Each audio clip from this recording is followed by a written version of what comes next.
Hello and welcome to another episode of Burning Bridges with Bridgeburner, my level design podcast. Today we are going to be talking about something that actually popped up on Doomworld recently and was actually a good topic, despite it kind of degenerating a bit into a bit of a shit show. So the idea was put forward that we should cover this off and get some expert opinions. So joining me today we have James Jimmy Paddock, Major Hello. the Booch Arlene, and Simple. Hi. Can I interest you in an existential crisis? Tonium. Got some nice variety of opinions here. I think, and people with a bit of knowledge and a bit of expertise in both playing and mapping. So the topic that we're covering off is, it'll start with. So the Doomworld thread that started this off was when someone's play testing a map or playing a map, and they come back with some constructive criticism, some negative feedback. Where does the fault lie? Is it the mapper or is it the player? And while the term fault, I don't think is the right word to use, it did raise an interesting concept. And is it where on the continuum does the kind of onus to correct lie? And of course the answer is it depends. So we'll start off talking a bit about that. But I think kind of like a good thing to kind of flesh out would be like, how do you playtest things? Like, how do you give feedback? How do you receive feedback? What's valuable as a player? What's valuable as a mapper? And because that is a really integral part of making really good quality maps and levels. If you don't get good feedback, your product will be lesser for it. So it is actually a really critical thing as a mapper to receive and as a player to give. I think we'll start off with a bit of round table. So Jimmy, you're definitely the most experienced person here in terms of content creation. What's your just your general experiences around receiving feedback and having that kind of is it the player playing badly or is it me mapping badly kind of discussions? There's always a bit of a juggling act, I suppose. It's ultimately down to the mapper what happens in their map, and there really isn't much that individual playtesters can take away from that. If a majority of playtesters are, saying there's a problem with ammo balance, for example, then that might, taking various difficulty settings into account, of course, that might, betray that there is an actual overarching problem with your thing that you, the mapper, then have to go back and correct. If it's maybe one or two people saying, I found that I had a fraction too few shells here, or a little bit less rockets here than I was hoping, then that may be less egregious, and that might just be on a case-by-case basis. But as a mapper, I think it ultimately comes down to how much you trust those experiences kind of collectively of your playtesters. It usually is beneficial for you to take your playtesters' feedback, pretty seriously, I think. Because, they're doing it, in their own free time. And while they may not be, the most, I guess, objective measure of whether your map's good or not.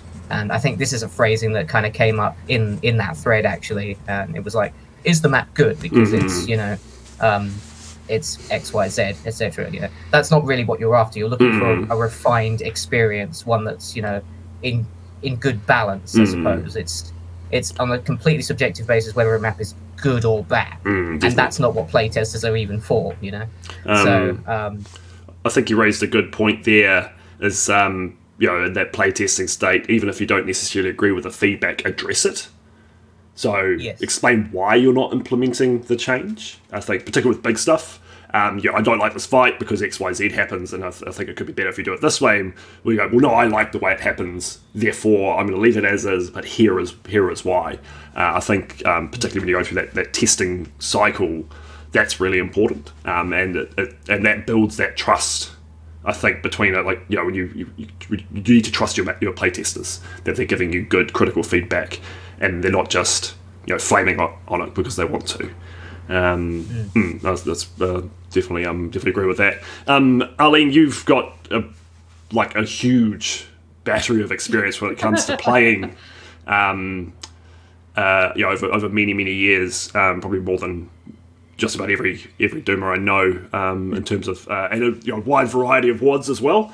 What are your experiences like as predominantly as a player? Obviously you're very much a mapper now, but for a long time that was your main enjoyment, your main creative output. So what's been your experiences giving that feedback to people?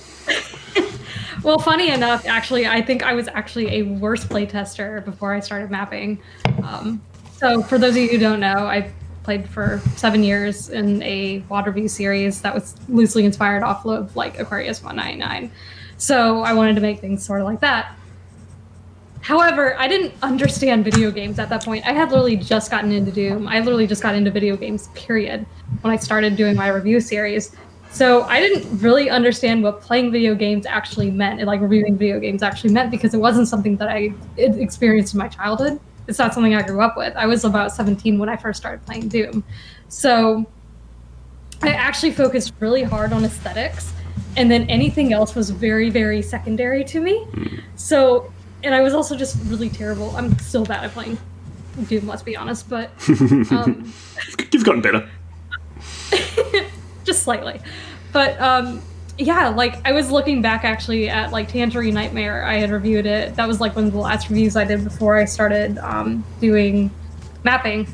And even still, I was really hard on the maps for the combat for really no reason other than I was like, this looks good, therefore it should play good. And it should play the way I expect it to play, which I didn't even know what I was really expecting. So actually, I tend not to take those reviews as a sign of me actually knowing what I was doing. I was learning the game as I was doing these reviews. I think it did get somewhat better over the last year or so that I was doing it, but even still, I look back now and I'm like, oh my god, the things I would say were actually really mean. You were one of those, yeah. I was seriously bitchy for no other reason other than I was just really inexperienced with the game and I didn't know how certain things with maps worked. So that being said, now that I'm a mapper and I understand how mapping works and how those certain things do work, I'm able to give more targeted feedback because I'm thinking, in this space, how would I arrange combat? In this space, how would I put a detail somewhere, or how would I structure it? Could I give it a little bit more verticality? Those sort of things now are things that I think about but I wouldn't have thought about them had I not started mapping. I think I would still be doing the same things I was doing as a reviewer. So I do think that mapping has helped me be a little bit more objective in the way that I review things. So yeah, that's really it. I cringe every time I watch any of my reviews. Oh, they're horrible. I hate them. We won't talk about your egregious use of God mode either. So I think that's a really good point, and we'll dive into kind of the dichotomy of being a player and a mapper a bit later on. But the fact that by being a mapper yourself, you understand the limitations better and how things actually work in the engine, what the mapper can actually do, and just give you, like you say, more nuanced feedback because you've gone through the experience yourself. I think that's makes sense when you describe it like that for sure. So Simple, it's not in any way to denigrate you, but you're probably the least experienced, certainly in terms of mapping. But I think you've obviously got a wise head on your shoulders. You like to think about things. So I'd just be curious what as you've developed both as a mapper and playing more Doom, what have you learned around kind of the art of feedback? Well, we've been talking a lot about how, Arlene just said, being somebody who's not a part of the community per se, if you're coming in as, just your average run-of-the-mill gamer, your layperson, you have a different perspective, and you have a different set of expectations. You have a different set of, what you really are wanting out of the experience. And I think that's part of what I started learning as I started getting into mapping, because I was very much one of those, as I've talked about before, one of those neurotic newbies, so to speak, where you have this person who comes in They're making their map. They're doing it their way. They're making sure everything's perfect. It's a perfectionist sort of thing. But when you start getting into the realm of, I'm receiving feedback from people and I'm creating a product versus, at first it might be, just because you're having fun, and then it changes when you start releasing things that you expect people to play. Definitely. And that goes for the mapper as well as the player, because if you're just playing as a sort of, let's throw on some Doom wads and play a bit, you have different expectations than somebody who might be either a dedicated playtester, as in the case of maybe like somebody like Nevenos or something. I know he doesn't just do playtesting, but that is a chunk of what he does. So whether you're a dedicated playtester or just somebody who enjoys playtesting other people's maps to give them good feedback, you don't necessarily get that with the broader community. Somebody who's just a rando sort of thing, where they're just going to come in and play. They may or may not even give their own feedback. So I think it's a bit of a scale of whose feedback, not necessarily that you should and shouldn't listen to, but it's informed feedback based on your experience with the thing and how long you've been in it, the things that you look at differently when you start getting into that feedback loop. And I think for myself, I definitely think it's a fair assessment that I'm obviously probably one of the newest people at the table in this conversation. But even with how long I've been in it, I would say that my perspective has changed dramatically from when I first started the hobby. Yeah, I think that's it's a good thing you raised there. Is like, where are you coming from? What are your prejudices? What colours your perspective? What's your background? You look at someone who's been part of the classic Doom community for a very, very long time, like Jimmy. He's going to have a certain view that is coloured by that time in the community, and then you get someone like me who's kind of been peripherally associated with classic Doom for a long time, so very familiar with the game, but only a few years now, getting deep into the mapping and modding scene. I'll look at it in one way because there's large chunks of history that I haven't experienced, and then someone like yourself, Simple, who's very new, coming in, and also younger, and that will colour your perspective as well. And I think it's actually important to listen to all the different views and understand, like, if you've produced a product and people are playing it, understand where people are coming from. Have they played only Call of Duty games before? I would argue that they shouldn't, but but that will change the way that they look at things. And have they only played with Brutal Doom? Exactly. And we're not going to get into that particular discussion. But there's actually nothing wrong with that, to be honest. Like, cool, if you're having fun, sweet. Just you're now playing a vanilla WOD, or cool, you played it with Brutal Doom. Your feedback's still somewhat useful, but it actually you can explain that it kind of devalues it from your perspective as the person who made the map. It's still interesting to hear, how did it play with the mod? That's not bad knowledge to have. Is it actually balanced for it? Okay, cool, it is. Sweet, you can tell people, yes, it is balanced. I've had feedback that it is balanced. Or, no, it's not. You'll have a horrible time. At least then you can pass that information on. So I think we will get into the crux of the question, which is, Alfredo is here in the chat. The question is, whose fault is it?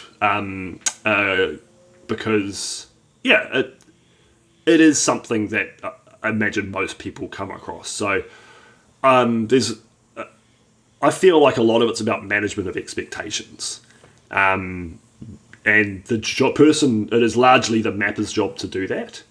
Make it clear what you're expecting in terms of gameplay style, or what the player should expect.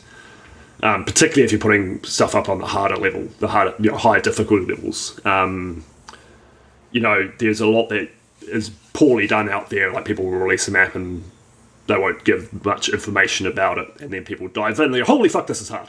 I was expecting a pleasant romp. And that will colour their experience. If they're expecting something that's relatively straightforward, it turns out it's a balls hard slaughter fest, they're probably not going to have fun. Even if they like slaughter, it's still going to be like, oh shit, no, this is way outside of left field. So I think that's something that we mappers definitely need to work on and keep in mind. And I think the people here are all very good at that. And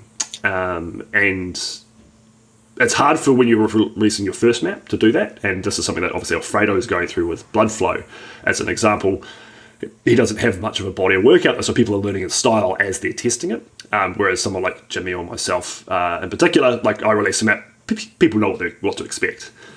It's going to be a certain style. Same with a Jimmy map, there's a certain style there, and yes, mappers will branch out and mix things up, but Rubik's releases a map, pretty much what it's going to feel like Skillsaw, because they've got that body of work, so they don't have to do as much overt management of expectations when those things are released. It's going to be like Valiant, Ancient Aliens, and Vanguard. And that was a good point you raised, actually. Didn't mean to cut you off there. No, but it was something that Arlene was actually commenting on about like difficulty and perceived difficulty, because the question with that is, like you mentioned, like your skill saws and stuff, and these people that they make a certain type of map. That's something the community is aware of because they're in the community, so they kind of know they have this expectation. But I think that's the central question on difficulty in combat in particular. The question sort of like, is it because I'm bad or is it because the map is better than me, sort of thing? I definitely know it with me being bad. I mean, so you are sensible, Arlene. You play on a lower difficulties because you know that you're not going to have fun on those harder settings. So as a player, you need to. And Derek raised a good point. There are people that will just dive in on UV even when it's like, this is hard, big warning sign. They will still do that and then complain. It's like, well, what do you expect? So players have to do it as well. They have to manage their expectations by paying attention to what the mapper does and going in with an open mind and, okay, this might be too hard. And if it is, drop the difficulty. Or put it, or don't play it. Like, that's fine. You don't have to enjoy everything. If it's too hard, don't play it. I'm not going to play, Magnolia. Despite I recognise that it's an excellent piece of work, it's just not my style. I'm not going to have fun playing it, probably. It's okay to not like things, but don't be a dick about it. Pretty much. So, like, there are certain types, certain kinds of issues that you can pass out to be on one or other party, and I think you raised it earlier, Jimmy, that consistency of feedback. I think that's a big part of it. So as a mapper, that's what you should be paying attention to. If there's one person who says this fight is bullshit, okay, cool, take that feedback and put that in a little box. If no one else says that, it's probably just them. They probably just try, I think the example I use is like, if there's 3 cyber demons, but there's 3 other paths to choose from, a player just keeps bashing their head against the cyber demons and dying without exploring the rest of the map. Probably the mapper's playstyle issue. It's never all that black and white though, because there'll be things like, are those paths telegraphed well? Is it the player's attention drawn to them? Are the cyber demons an overwhelming presence in the player's kind of mental view space? So there is essentially no right or wrong answer. It's a big continuum of nuance, and a lot of it comes down to just engaging in conversations and listening to people and seeing if it's valuable feedback, and then thinking about how have I telegraphed the expected play style. If it's a map where the player isn't expected to be able to kill things first off, how have you telegraphed that? Have you stated that in the thread? Like, there are easy ways to do that. This is a kind of map where you should be free flowing and exploring and coming back and killing stuff later. Don't be afraid to be a little bit on the nose, I think. I will say that, like, even though Skillsaw isn't like an incredibly competent and like consistent mapper, even in the Heartland thread for the new release that he put out, he actually states these maps are longer than the ones that I usually put out, and so it's up to the player whether they want to use saves or not. And that sort of communication is absolutely crucial for something like this. If your latest release is going against the grain in any respect, really, you really should point it out. Don't just like put up a thread and say, here's a map, deal with it. Because that tells nobody anything about what they could possibly be expecting. I think it's chiefly for this reason that I've actually got like an information template available on Doomworld. And a lot of people I encourage to use that, because while it doesn't like give away it doesn't help you divulge the specifics of your own of everything on a release by release basis. It gives you an idea of here's the name of here's the name of the release. Here is the ports that I've tested in. Here are the stipulations. Jumping, free look, crouching. Are these enabled? Are these allowed? What textures have been used? What sort of difficulty? Are difficulty levels implemented? This kind of thing. It's all very crucial information for anyone going into something that's at all out of the ordinary. Definitely. And a good point, actually. Because you find most complaints are around difficulty or perceived difficulty. I think is fair. And Arlene, you've experienced this with Tab. Yeah. So I mean, pretty much anything that I've released prior to Tab, which has not been much. Let's be honest. I mean, I've done things in community projects, but I've really not released my own bodies of work. But pretty much all of them have been very chill, incidental combat type maps. Tab is very different. Technicolor Enterprise Box. It's very different from what I would normally make. It was my first quote slaughter map, and yeah, I literally had to put. So I at first put it just in the regular description and just said, "Hey, this is a slaughter map. If you're not used to that sort of thing, go ahead and play it on MTO today, HDR, whatever." And people kept ignoring it, so then I had to put it in bold letters and underline it. And yeah, even still, sometimes people will ignore that. So at that point, I had to kind of start to put people's idea of difficulty into a box. Okay, had they actually listened to me, or are they just ignoring me and then playing on UV because that's what they always play, and now they're gonna ignore the fact that I said, hey, it's really hard. I mean, for slaughter maps, it's not as hard. It's actually pretty entry-level slaughter. But for somebody who's not used to slaughter, it's going to be really freaking hard. So again, managing player expectations is hugely important whenever you're communication is a two-way street, definitely, in these scenarios. It is on the mapper, clearly, to make it clear what to expect going in. But it's then also on the player to actually listen. Do the reading, do the research. Guys. That's an important point about. Should I wait for Arlene? No, go. An important point about as she just mentioned, keeping it clear if you need to, hey, you might want to play on HMP or something, because in a way, I think as far as framing the whole thing around player versus mapper fault, saying something like, hey, pay attention to HMP, that's sort of like insurance on the mapper's part. If it's going to come down to something like whose fault, something like that, because making it abundantly clear. It's not enough. It's not enough to say as the mapper, I have difficulty settings. If it's too hard, lower the difficulty. Okay, what is too hard? You still need to. You do need to give a baseline. What to expect, whether you use HMP or UV. Most people use UV as the baseline, but HMP is technically kind of the middle difficulty.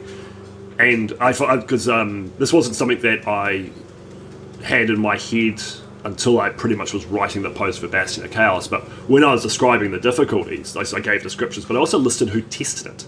I think that is a very useful piece of information for players. They're who tested UV? Never knows dubs, no reason. Okay, fucking hard. Who tested HP? Oh, these are people that either people who make maps that I enjoy, or people that I know who's try and give people something to reference, rather than just saying UV's hard. If it's too hard, play out on HEB. If it's too hard, play out on HDR. I'll be doing that every time now. It's listing who the testers are for each bracket, and obviously that's testimonials. Pretty much. I actually hadn't thought about that before. Yeah, I think that was because I had very few comments on Bastion being either too easy or too hard. It felt like people very much listened to that particular piece of information that I put up there, and I think listing the testers was a big part of that. Making sure that and the fact that listing testers on each difficulty, I put about 4 or so, people have played all of it. It's not, and also removing that stigma of not playing UV, which is a different issue to go through. but it is a thing. So you want to like, look, people have played it on HMP and HNTR and I'm Too Young to Die. Like, people tested I'm Too Young to Die. There was Liberation and I think Caleb, I can't remember exactly who it was, and they gave feedback on it and they said it was fun and cool, you can play it on I'm Too Young to Die as well, and hopefully you'll have fun too. So making it clear that it has actually been played by a wide variety of people on all difficulties, I think helps encourage people to use the difficulty settings. Yeah, that might even be kind of like a Freudian type of thing, where if you make it more, if the conversation turns more to different difficulties other than UV, people will just kind of like in the back of their head, they'll be like, "There's a lot of talk about this being played on HMP, so maybe I'll give that a little bit more thought next time." Yep. Definitely. Yeah. Like even something like Sunlust, where Rubix does put it pretty explicitly in the text file that UV is for, I think he calls them Ubermensch. People still just dive in on UV and get up to like map 8 and start getting slapped around and go, holy shit, this is actually pretty hard. So actually that does point to another point, like when it's a multi-map WOD and the difficulty ramps, it's even more important to make it clear to people what to expect on UV across the whole product. So you might be able to handle the first 6 maps, but the next 6, it's going to be pretty spicy. And you can always restart and change difficulty settings and all that. It's all doable, but it's a pain in the ass. So with a single map, it's easier to do, but yeah, with a big mega WOD or something like that, getting that across what to expect is ultra important, because we're not all insane gazebo who everyone knows what to do. What happens when you play Sunder? Dying mostly, yeah. You just die a lot. Yeah.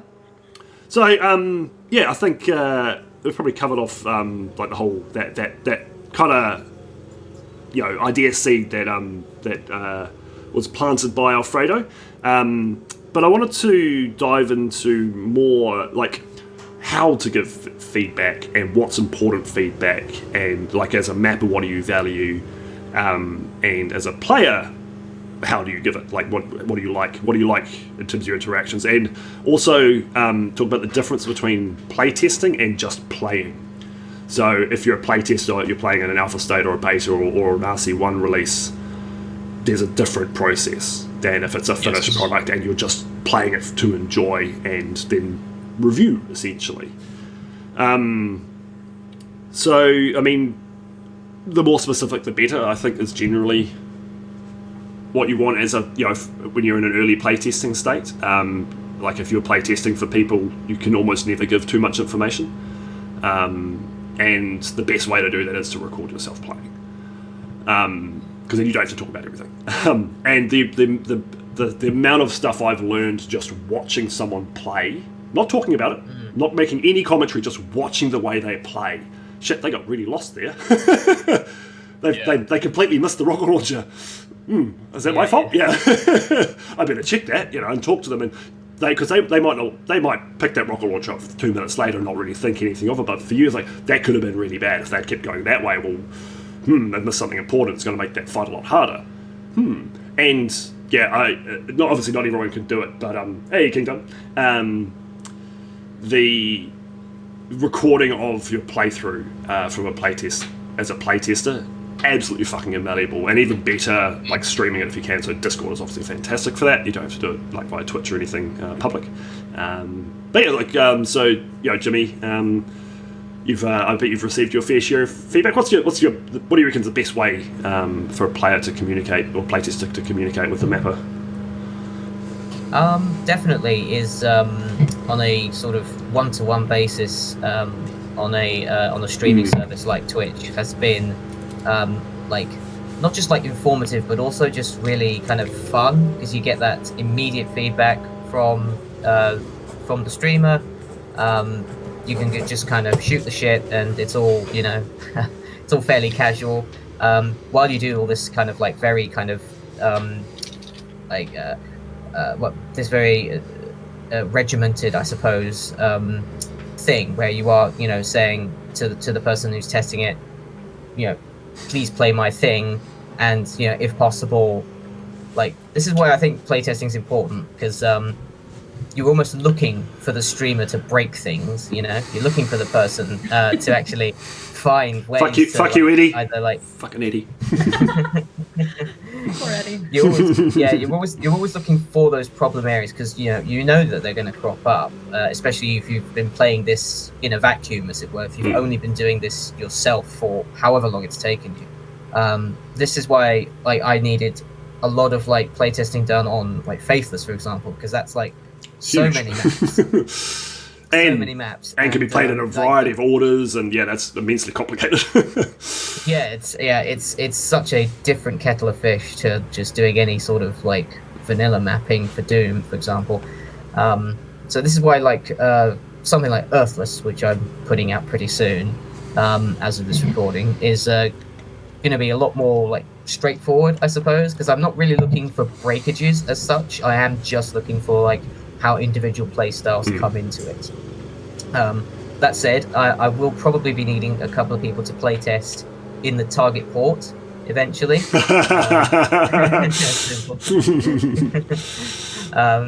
I will be looking for people who actually might be able to get the target port, which is Vanilla Doom or Chocolate Doom, to actually crash.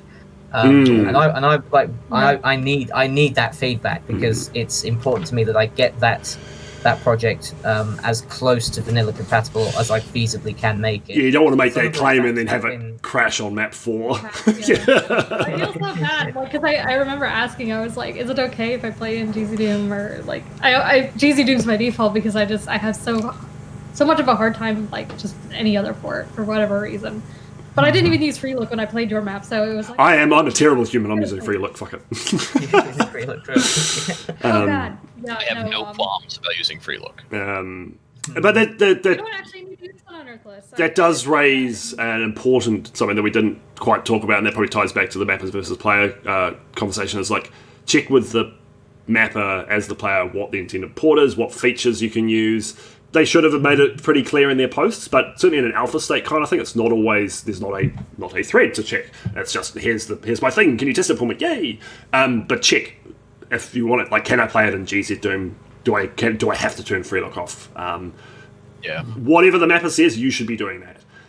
To be honest, at that state, when you're playing it for fun, it's way less important. You can just don't complain if you break shit, but play in a way that you enjoy. But if you're play testing, play in the fashion that the mapper requests. Certainly don't play with mods. But I think it felt like almost like a throwaway comment, but I actually think it's almost one of the most important things, Jimmy, that you just said there. Having fun. We do this for fun. All of it, apparently. Apparently. Some people seem to be fucking miserable. Sometimes a thing that happens. Yeah, exactly. You wouldn't think it, but it does, apparently. Yeah, highly illegal. Remember that. You test, you're helping people. Yes, you want to help people and be helpful, and sometimes it can feel like work, but we're ultimately doing this for fun. And when I see people getting very uptight and aggressive and downright shitty, it makes me a little bit sad, because not only did the person who's upset get upset over something that they really shouldn't, it will also impact the person receiving that feedback in a negative way, or might stop them, put them off mapping ever again. It's just not good. So don't be a dick. That's just a good general rule of life. Don't be a dick. Don't be a dick. Yeah. Good life mantra. You can be honest and direct without being a cunt. Not the same thing. Exactly. Good cut. So Simple, you recently made a map for Modest Mapping 2, and I do think it's your best work in terms of the play. Very much enjoyed that map. What was that like going through refining that with the playtesting? Obviously you started at a point where you thought it was pretty good, and then you started getting people to play it, and they would have given you feedback. You would have did you find that an easy process, having to kind of reframe your expectations of your own work, or was it a real earth-shattering experience, or what? It's really interesting with that map because I think that map, more than most maps I've put out over my small tenure, was one of the few where I actually had to do too much changing. That isn't to toot my own horn or anything, but it was just kind of a product of the way that map kind of popped out, where it popped out pretty good. That's good. And I was very happy with the way it popped out. I mean, there was a few things, there was a bug at the end of the map that was a particular vanilla thing, you can't have, forget what the exact error was. I think it was I had a floor raised up to the ceiling, and the monsters were poking out through the ceiling, and it broke the lift, so it wouldn't work. That was something I didn't know about. So I was like, oh, why is this breaking? And then think it was Jark actually was like, yeah, that's what happened. I was like, okay, cool, we fixed that. With that map set, it's funny, very, very pertinent that everyone was talking about stream feedback being a really important thing that's happening now, because that map set has been getting a lot of full run through streams done of it, so we can check and catch all those little tiny errors that happen, and it's done in real time. We know like people are making comments in real time, so that's one of those things that had been happening, like, oh, I've noticed that these traps are breaking, why are they breaking? And then someone was like, oh yeah, that's why, and we within minutes it was solved. That's great. Yeah, I think that's really important, that everyone was talking about, you know, the era of streaming. Oh, it's made it so much easier. It's well, you can have the map. You can have the map open. You can be watching Discord, Twitch, or whatever, and you can literally have the map open and be fixing it as. So you don't have to take notes. You don't have to go back and rewatch the VOD. Even it's just so good.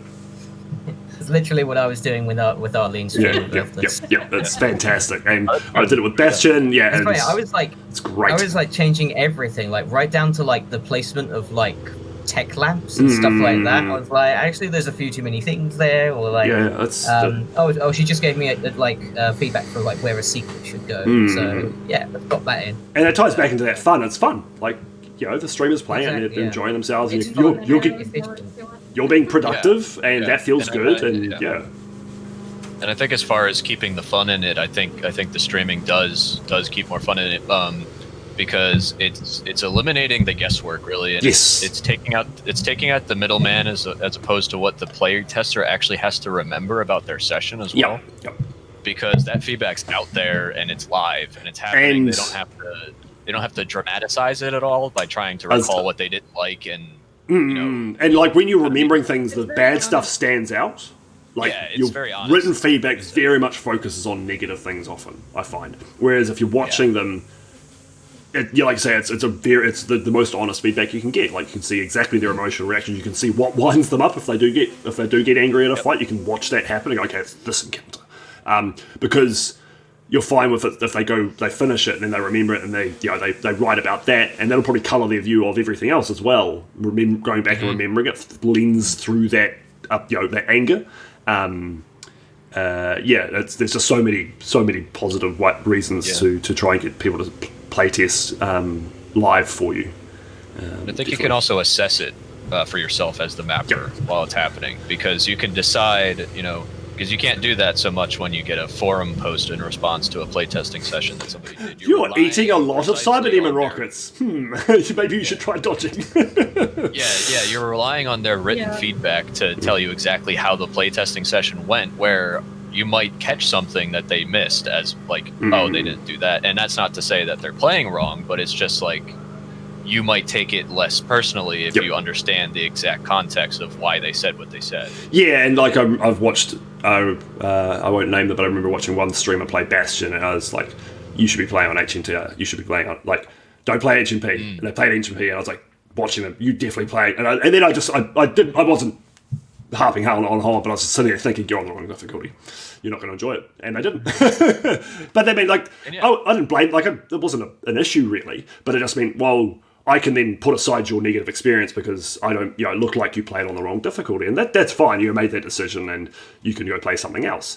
But I'm not going to listen super hard to your feedback because you didn't adjust your expectations to meet the map to a degree. So it isn't like that, and you only get that in that live feedback. Whereas if it was they played it and then written a spiel like, oh shit, you had a terrible experience. What have I done? You take it much harder. You would give that feedback perhaps more weight than it deserved, just because you're reading it instead of seeing what happened. Yep, definitely.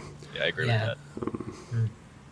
Just quickly, Bridge, did you balance all 5 of the main difficulties in Bastion of Chaos? Like all 5 of them? No, I did not balance Nightmare or I'm Too Young to Die. I did the 3, so same as vanilla Doom settings. So because in I'm Too Young to Die, there's the half damage double resource, more than enough, I think, to it covers all bases, really, doesn't it? To add that extra bit of buffering from I'm Too Young to Die. From HNTR.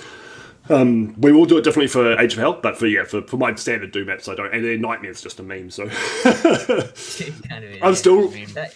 There's an interesting thing that UDMF does allow you to do, Universal Doom map format. It does allow you to balance for all the skill levels, which is... I am tempted to go and do a nightmare balance for Bastion of Chaos just for the fun. I'm quite tempted. It'll unleash it on people like Dubs and see if they can beat it, because that does sound interesting. Actually, I was quite tempted to do a custom nightmare where it wouldn't be respawning, but monsters wouldn't infight, which I think would make things quite interesting. Okay. That is interesting. Yeah, I reckon that. And a slaughter map, that would be quite interesting. Yes, Ali? that is interesting. I do actually have like a good experience. I have an experience like literally exactly like somebody playing the wrong difficulty. So I'm actually looking at Technicolor Antichrist box because I had a recollection of somebody saying, "This fight was really hard. Can you put one less pain elemental?" And I said, "Okay, well on UV, no, I won't." They're like, "Oh, well, I guess. Oh, there were more difficulty levels, and I didn't figure that out until it was too late." And I was like, okay. No, I think that was actually the decision that made me like put that disclaimer out in bold. I think that was that. But yeah, so when you're getting that feedback, it's like, oh, okay, well, maybe I need to signpost that. I mean, and unfortunately, as a mapper, all you can do is signpost the best you can. Yep. Try to make it as obvious as you can. Sometimes people are still going to ignore it. So no matter, like, make it twice as obvious as you think you need to. It is still quite amazing how much of a stigma is attached to not playing on ultra violence. Like it's like, if you dip down to a lower difficulty, you have no balls. Yeah, it's just... I think there is a bit of pushback against that in like a good way. I feel recently. I think we're trying to like normalize it. Like certainly with like Arlene plays everything on Hey Not Too Rough and makes that pretty clear when she streams. So it's good that that's being normalised now. Yeah, definitely. King Dime played Bastion of Chaos on HMP. You'd be hard pressed to find someone better than King Dime at Doom. But he's like, we'll play HMP because it'll be more fun. It's like fucking fantastic. And it's I think watching streamers, people that do that kind of thing does remove. Whether it's your massive establishment players like King Dime or people slightly newer like Arlene, you just see people like, you're playing on low difficulties. That's maybe not such a bad idea. And I mean, I played Faithless on not the highest difficulty. It was the middle one. Skill 3, I think. Skill 3, yeah. And I was like, okay, cool. You said I recommend this because you're not experienced with Hexen and Heretic, and you want feedback. I was like, cool. I'm more than happy to do that. And Quilla's given me. Some maps to test, and she said, you're not going to have fun on Ultraviolence. You should play on HMP. Sweet, I'll do exactly that because I like having fun. And if I really enjoyed it, I'll go back and try it again on Ultraviolence, and maybe I will hate it, but maybe I won't. But in terms of that initial experience, listen to people, the people that made the thing. Very important. So there's been a question from. Or a couple of comments in the chat, and I think this is actually quite an interesting thing to go through for me personally. But playing maps that have custom content in it, so something like Faithless, which is very yes. It is particularly from someone from a Doom perspective. Faithless is way outside of my wheelhouse. Obviously, if you play Hexen and Heretic, there'll be a lot of familiar stuff in there. Tab has a mod with it. Supercharge, which is adjacent to classic Doom, but it's definitely got some new stuff in it. And then I'm making Age of Hell, which is completely fucking different. It just adds so much more to the playtesting experience. There's so much more to comment on, and I think it's more just, again, watching a player play it covers off a lot of the bases, but there's just a lot more things to balance. But I think, you, Jimmy, with your Faithless experience was there. How much do you feel that actually had an impact on the feedback you're receiving, the way people played it? Did you have to explain more to them initially, like me? I do feel like you held my hand a little bit in that first episode. Thank you, in a good way. Just your experience, like putting that out to the Doom community, essentially. How did that go? It was surprisingly all right overall. I mean. One thing that I did with episode 1 of Faithless, because I released that separately in early 2019, was I packaged a README file with it, which had a full walkthrough, and gave a rundown of all the new items as well. Like I knew that would probably be necessary by way of a lot of the content in Faithless is lifted directly from Heretic into the directly from Hexen and put into a Heretic context. But there is some brand new content there. There is some stuff that people won't be familiar with, like even if it's just something as simple as like a health potion that's, instead of the pink quartz flask, it's like the green potion, the green elixir, and the items in the game aren't really named very descriptively either. Like most of Heretic and Hexen's armory and inventory items and things like that, they all have pretty abstract, fantastical names. So when you pick up Elixir Vitae, what does this do? Yeah, what the fuck does that do? It's never immediately clear, So I had a feeling that, actually packaging a walkthrough and a README file that contained all of the details about the new content, which I still need to actually finish for Faithless for the full episode, for the full 3-episode mega web, I suppose. That was all very helpful. And I think there was maybe one person who tried to play it with a pretty intensive Heretic mod, and it wound up breaking some of the doors somehow. Like the red key. There's a new red key in the game that Faithless adds. It's amazing what mods can do. Like it's just like stuff that you would not expect to break. Just it's like this is stuff that you get that feedback. This door broke. And you think you don't even begin to think it might have been a mod that caused it. Like you think if like a monster bugs out or something, well that could be a mod. LA of Eternity with its annihilators. But a door breaks. Oh no, there must be something that I fucked up. And then you do. It's the mod. It's something that like might not occur to the player. That I think it's a lock defs thing. At the end of the day. If a mod has a lock defs lump in it, and gameplay mods have been known to have that, if they replace the key items outright, then that is a thing that might actually break. Like you might actually screw yourself out of being able to complete the maps. That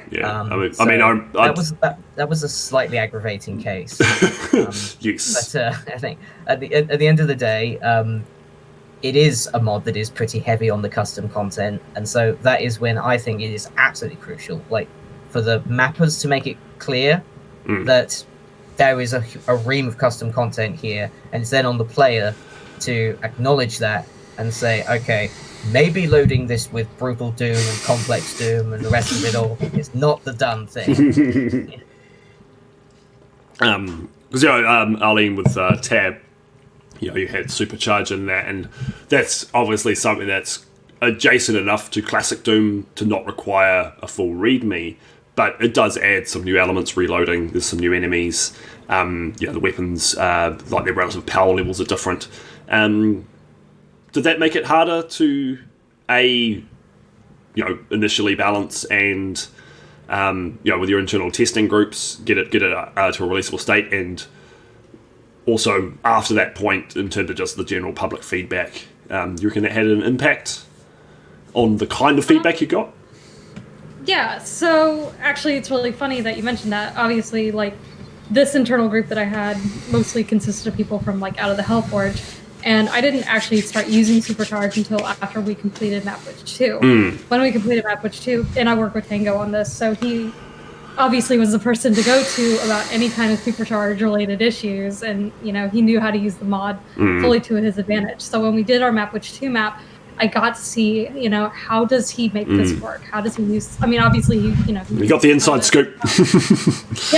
So, and of course, just working with him was a complete joy, and I think that's why I considered using Supercharge, as a mapper. Because ordinarily, and this has been throughout my Doom career, I've generally stayed away from mods. I've been more or less. I mean, obviously, I play with GZ Doom, but I'm more or less a purist. In like saying, hey, I would rather play things vanilla rather than, elitist scum. Whatever. I know, it's horrible. I'm getting the tips from everybody, but no. So Supercharge actually was a really welcome departure from what I normally do as a mapper. So it was learning as I learned the mod. It's also fun as fuck. It is fun. It's so much fun to use as a mapper. So for those of you who don't know, Technicolor's development cycle, it actually started in October 2019 for Nano Wad mode. Yeah, that's right, 2019. And then I didn't pick it up again until after Mapwitch 2, which was when did we release Mapwitch 2? Yeah, early 2020. Yeah. So, and then I picked it back up because the pandemic was going on and I was stuck at home. So, and then I chucked in Supercharged at that point. So, long story short, that wasn't originally my intention making that map, but then once I started, messing around with the monsters, messing around with the combat types, it actually gave me more options as to what I could do. Like the Diabolist, for example. I make pretty heavy use of those in the beginning because they're, a slightly different variation of an art file. I reckon Supercharged, it took skill to use it this way, but it made it an objectively better map. I think it was a better product for including obviously that's all credit to you to make that decision and make good use of it and good use of the new bestiary and the new weapons and stuff, but it made the map awesome. Little things like the trees that come with Supercharge, which are really nice, like being able to use those as an asset in that cave area, and you did a bit of palette changing on some stuff, and you folded it in really, really holistically, so that that took skill and vision as well. Definitely all credit to you for the way that you used it. But it was an inspired decision, I think. It was actually a completely like spur of the moment sort of thing because I wasn't planning on doing that when I started Technicolor. So, but back to your original question. So my internal group obviously was pretty familiar with Supercharge at that point. It was people like you, pretty much anybody who had worked on Mapwitch 2. Or anybody in the Hellforge, they knew what Mapwitch 2 was. They'd used Supercharged. They're familiar with it. Once I got it out to the general public over on Doomworld, things got a little bit different. And one person. It's an interesting group of people there. Yeah, well, I mean, they're good people. So, actually, one thing that Supercharge has that I didn't pay attention to, they have a Nightmare and they have an Ultra Randomizer. Oh, the randomizer, yes.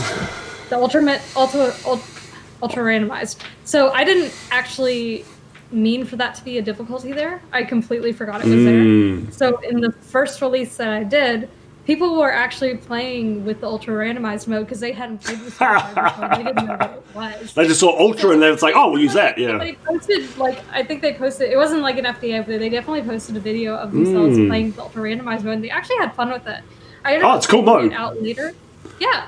So I ended up taking it out later because I'm like, I feel like this is going to end up not being representative of the experience that I want people to have when I play TAP. Yeah, because you had a crafted product there and you didn't want it to be too chopped up, and people could have a bad experience with the randomizer for sure. Exactly. So that was the reason I took it out, because I was like, people were like, we're not really sure what this does, and I'm like, I'm not really sure either, so I'm probably just going to go ahead and take it out. Yeah. I don't have a nightmare mode for Technicolor either. I mean, it's literally impossible to balance for something like that, isn't it? It's like you can't. Really, I mean, that's designed for people to load with other vanilla maps. So with your Alien Vendettas and your Sunlusts and your Sundoes and whatever, like you chuck that on, it will mean that you get your Diabolists and your Archviles instead of just Archviles. So, like, it actually works better in a map that's just balanced for vanilla.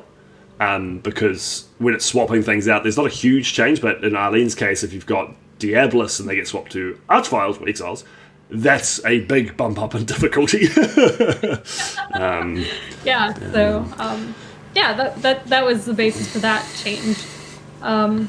I will say other people, and the one other thing that people were really interested in was the scrap gun, and I'm really glad I decided to include it because I actually really disliked the scrap gun when I was developing for Mapwitch 2. Tango, I let Tango do all the balancing for the scrap gun fights because I'm like, I have no idea how to use this gun. Zero idea how to use it. I've been very like I said, because I didn't. I remember our conversations. like, because I didn't play with mods, I didn't understand how other weapons worked. I was very used to just whatever, sort of, your pistol, your shotgun, super shotgun, chain gun, which he replaced with assault rifle. But it was a close enough equivalent. Adjacent, I didn't really care about it. But the scrap gun was something totally new to me, and I was like, I don't know how to use this gun, so I'm just going to completely ignore it. But then in Tab, I said, okay, give it a chance. And I'm very glad I did, because I actually ended up... I feel like I made some pretty cool fights around. It's a really fun weapon to use. It's a very cool concept. Lots of fun. So yeah, like it was interesting because I've finally been getting some Major Hell content out for people to test within the dev team, and up until now, the people who have been playing stuff and making maps and giving feedback to myself and Kat about new monsters and weapons, they're pretty familiar with the resources. So people like Insane Gazebo, he's almost finished his map. He's very, very familiar with the resources and how they work, and he knows intuitively what they do. And that means when we introduce something new, it's just one new thing, and it's easy for him to pick up. But Ball played this finished map, and watching someone who is going to make a map for Age of Hell, ironically enough, but essentially bumble their way through it. It was really, really eye-opening. Like, and back to what you were talking about, Jimmy, like the amount of new content and whether this will need a readme, this will need a fucking manual. And just what is like, there's a power-up that's a red sphere, glowy, looks a bit like a megasphere kind of thing. He thought it was a bomb. So he didn't touch it. It's like, and it's talking, it's like watching, it's like, I'm not going that might explode. I was like, no, you grab it, it makes your hammer all fiery, it's awesome. It's like, ugh. It just didn't go near it. It's like, and that completely changed the fight. And I was like, well, that kind of reaction was so interesting to watch. And like, it's funny how you thought my my soul sphere was a decoration. Perfect example of that, because I've seen that on Realm 667, and I think it is listed as a decoration. That particular sprite itself, I think it's a torch type. I could be wrong, but I've seen it, and I've always assumed it's a decoration. So when I saw it, I was like, that's a cool torch. It was made bespoke for one of my earlier sets, Griefless. Maybe so if it is on Realm 667, I didn't put it there. Maybe there's just something really similar there. Maybe it's something that's quite similar in design, like some sort of kind of like mystical torch thing. I'll have to go and see if I can find it actually, because I'm quite curious now. But that was my reaction, and imagine that, but with every asset, and telegraphing how monsters behave. And it's been a really interesting experience, and I've kind of gotten over this hump, but it definitely happened to me initially. It's like, we all played Doom a lot.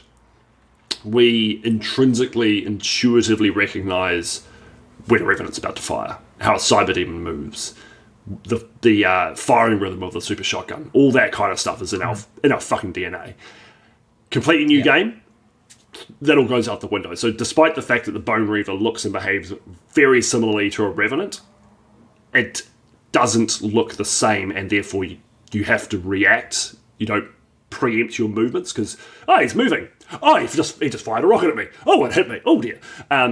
So there's a lot more, like, you have to relearn all of that kind of stuff. It's been really, really interesting, like, seeing people's first experiences with the assets and getting their shit kicked in. It's like, this shouldn't be this hard. And I was the same. It's like, why is this fight so hard? Like, just the first time I started testing Bastion of Chaos with the Age of Hell resource, I was like, why are these fights so fucking hard? Like, the weapons are more powerful, the monsters aren't that much more scary, but I was just getting slapped around left, right, and centre. And it was largely because that intuition is gone. It's been a really fascinating experience, to be honest. Your normal playstyle just doesn't it doesn't happen. It doesn't. You can't play like you usually do, because you're too busy trying to read things and figure out what's going on. Whereas an experienced Doomer it's almost like an instinctive reaction to, there's a bunch of revs over there. I can see them out the corner of my eye. Oh, there's 6 of them are firing. I can tell straight away I need to move over there. Whereas in this case, there's a big blur of movement. I don't know what the fuck's going on. I don't even know what monster it is. Oh, it's rockets. Okay, I'm dead. This came up in the thread a lot, didn't it? With regards to players' individual approaches to anything that's out of the ordinary. Even if it's just a really hard slaughter map. Yes. And it's then down to the player, I suppose, to be a little bit adaptive in those situations before they absolutely, ream into the mapper for making something a bit hard. Yeah, and like recognize that there's a learning curve, and something that's kind of on everyone's minds at the moment because the new DLC just came, but Doom Eternal was like that. There was a new Doom 16. While it was a new game, was pretty straightforward in terms of the gameplay loops, because it was actually, to be honest, a relatively easy game. Doom Eternal was much harder, and it was hard. A lot of the difficulty came from learning how you play it, like that using your chainsaw. You never had to use your chainsaw in Doom 16, ever. Learning how, like Arlene, I remember. But learn because the ammo was very restrictive. The amount of ammo you could hold. It's like even maxed out. It's 24 shotgun shells or something, right? Really, really low.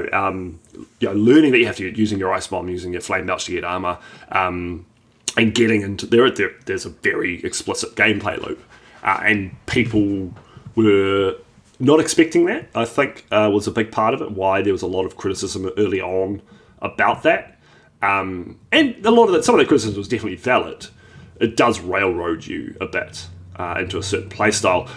Although on lower difficulties, you don't have to adhere to it as much. You play on I'm Too Young to Die. You don't have to use your ice bomb. You don't have to use your flame belch. You can. I think you could get through it without using a lot of that stuff. Certainly not as much. Like on Ultraviolence and Nightmare, you very fucking much have to. You will get your shit kicked in if you don't. I started playing that game.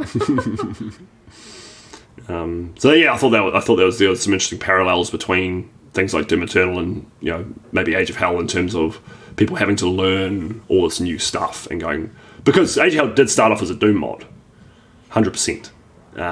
That's what it was originally, and it's just only the last 2 years where it's switched into like a completely new game. I feel like people are going to approach it, unless I make it very explicit, or even if I do, approach it like a Doom mod and expecting it to play quite like Doom, and people who kind of can't shake that are probably going to not enjoy it, it's going to be an interesting experience, to be honest. Looking forward to it. All the salt. So I think I wanted to just cover off one other topic briefly before we get into some questions from the audience, and that is playtesting versus just playing. So there is a big difference between the two, and it's really important for the people who are playing your product to recognise at what state the map or the level or the game or whatever is in. And if you're a playtester, there's an expectation that you give a level of critical, not like negative, but critical in terms of detail specific feedback. But if you're just playing something, and you don't enjoy, just don't play it. Chill the fuck out. I think we've all copped our fair share of salty gamers. Oh yes. In the past, I just think it's something to keep in mind. And if you're playtesting and you're not enjoying it, note down why. Remember why. Think about why, so you can explain to the person who made it, so they can make it better. Like that's what your job is as a playtester. It's a collaborative thing. I think that kind of gets lost sight of sometimes. You're working with the person who made it to improve the final product, and then once it's out there, it's just like, you can take everything with a bit of a grain of salt, I think. Out there, I mean, you were saying, Arlene, your casual play streams way back when were very much less nuanced. Yeah. And I do think that ties into something we were saying earlier, with having, there is a difference between your lay people and your playtesters, as there should be. Mm-hmm. Absolutely. Yeah, because when I was doing reviews, I was playing as very much somebody who was pretty much experiencing like video games were like really like me the first time. Because like literally up until that point, like all the shit that I played was like Reader Rabbit, basically. So, so it is a point of how much game have they played in their lifetime, and like how much Doom have they played in their life to really understand, or are they critically thinking as they're going through the map, or are they just looking at things? There's a huge difference, and I will admit my reviews were just me looking at things, not really paying attention to how the maps were actually structured. I was just playing them, just to play them, basically. So, and like, there's nothing wrong with that, to be honest. But I think it's important, like, if that's what you're doing, don't put your feedback forward as some sort of, ultra nuanced, insightful thing when it's just like, oh, this is a bit shit. Or a conversation, oh, this is pretty fun. Like, that's, it's nice to hear, but it's not useful. And actually, that's actually another point I did want to bring up is, like, when you are giving, that specific feedback, describe why things are good. Like, people are very good at describing why things are, bad, or they didn't enjoy it, or that do the same thing for when it's good. Because the map is not going to then change things, but it means that when they make their next one, these things were fun. Put them in this one too. Really, really handy. So I liked this fight because you had like these multi-pressure points, and there was good use of the revenants here, the chain gunners on the tower, good areas and all, but not too annoying. And you try and give feedback on why things are good as well. We mappers are very, very appreciative of such things. Before we go to questions, anyone got anything they want to add? Anything they want to? Just to add on that last point, actually, it was really funny. Ultraviolence was playing through Technicolor Christ box, and he pointed out a sloped window in the cave area that absolutely nobody else would have saw. I just put it there just to put it there, and I'm like, you know what? Absolutely nobody is going to see this, but fuck it, I'm just going to put it in there anyway. And then, a year later, I've got somebody being like, "Oh my god, this window is sloped." So, like, for somebody like me who's like becoming to like perfectionist to the point of I'm going to put like details in corners where absolutely nobody's going to look. Now I'm just like, that's objectively good mapping. So now I'm just like, oh god, now I need to actually start doing this because he's going to start flying around my maps, like expecting to see things like this. So. I find that kind of detailing, while it might not get specifically noticed, it's like a good baseline. People notice it when it's not there. Like you want the visual presentation to be consistent, and like if there's a hole, like a blank space, and that's what I'm always looking for. Is like where the blank spaces that stand out in a bad way. I know. Anyway, that's a different conversation. Detailing is a different podcast. We'll need days on that one. Oh my god. I think it's a fair point, though, that playtesters are looking ultimately for faults, problems, breakages, Exactly. and they're actively looking for those things. And Fuck then you, Eddie. framing those faults in a constructive way. Simply pointing them out, saying there isn't enough ammo in this fight, or this door is a one-time only door, and that needs to be fixed. And stuff like that very easily gets overlooked. And certainly in Faithless, there's a lot of stuff that comes with creating an ultimate, a Universal Doom format hub-style episode. So many nuances in the level design there. Yes. So many ways that scripted sequences can go wrong, right down to like user settings. Right. And stuff like that. So one of the biggest things that I found myself just tweaking endlessly for Faithless was just the placement of bush decorations, because people could just jump into the bushes and then get themselves stuck there. Yep. So many of those. I've given him shit a couple times on this so far, but Lucky Eddie is a exemplary playtester, and he is very good at breaking things in ways that no one else would. But that also brought up another thought, and if you are someone who's going to be making a lot of maps and a lot of projects and stuff, try and find a good group of playtesters that you can go to, because people that you can trust to give good feedback that like your stuff. That's quite important. I think you don't want people playtesting, like people who hate Slaughter. I wouldn't generally go to test my stuff because I just know they're just not going to like it. But that's completely fine, obviously. But try and find a group of people that you can reliably go to that will give you good feedback, and your friends. So it's going to come from a place of wanting to help and being wanting your product to be better. obviously, that's not available to everyone, but if you are intent on a long and illustrious mapping career, that is I actually think that's a very important thing to do. And I'm lucky enough to have people like you guys and others to help me do what I'm doing. And something like Bastion of Chaos would have been nowhere near as good without a very, very large test group doing a lot of work. Probably over 100 hours worth of playtesting went into that before it was released.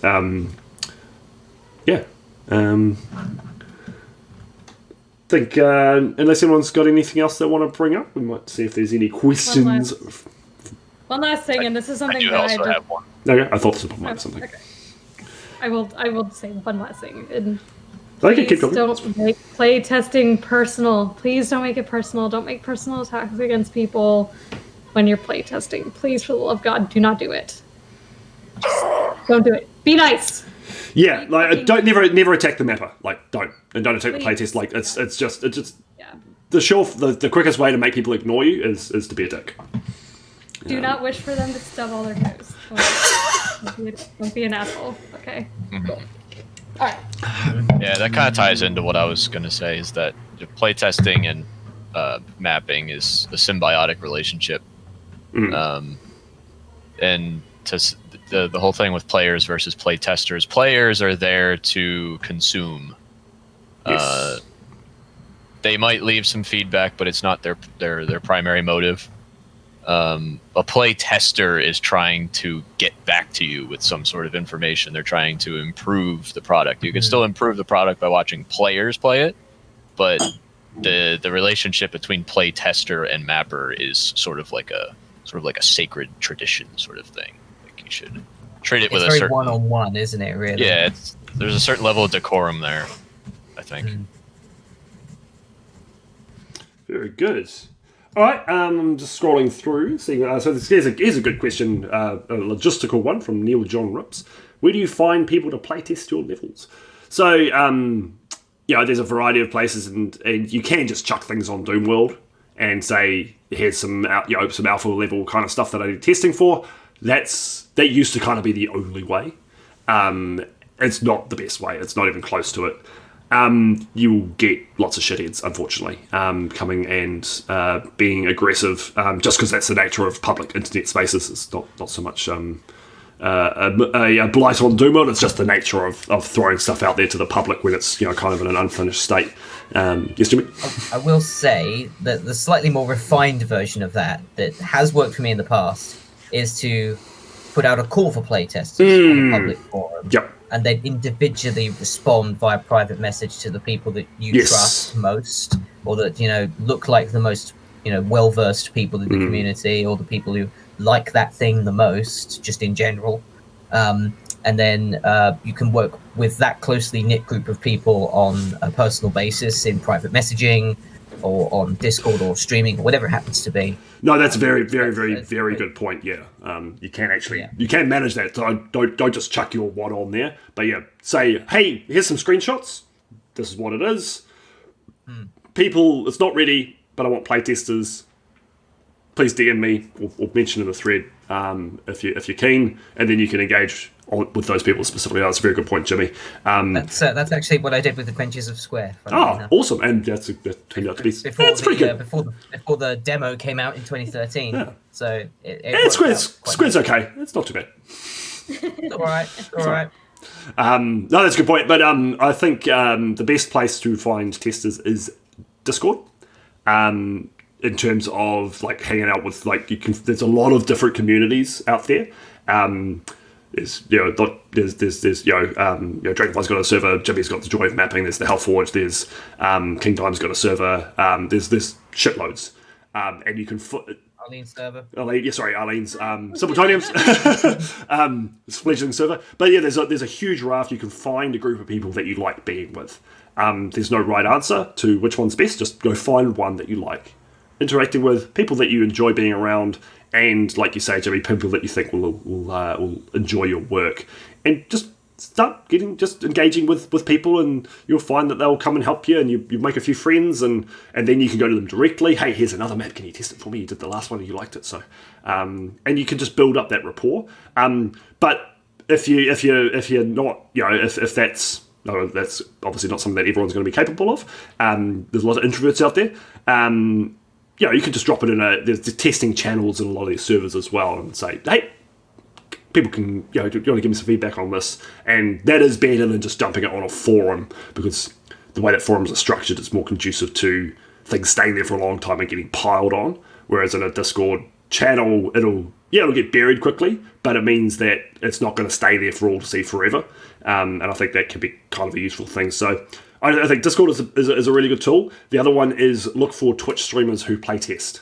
And there is a thread on Doomworld specifically for that. It is pinned. I think it's in Doom General, and it's got a list of people who will playtest, and people who stream it are the ones to, I think, really hunt down. So myself, John Sweetpea, Terminus, Ostinado, I think are the 4 big ones who do like really explicit, specific playtesting streams. We are always willing. I've started doing them as well. Oh, sorry, Jimmy has indeed. I'll do that with my requests. Yeah, Arlene doesn't have like an explicit thread for it, but these are people that know their shit, to be honest. Hunt them down, pick their brains. Like myself, I've got a list. It might take me a while to get to your map, but it will get played. And that is invaluable. That's that live play testing, and you're getting it from people who are experienced. And most of us are mappers as well. I don't think Alstonado was, and Sweetpea's only made his one. But you get there's a variety of opinions as well. Like we're all different, we all like different things. It's not a yes man club. But that resource, I think, is probably one of the best things for you new mappers if you're looking for places to get playtesting.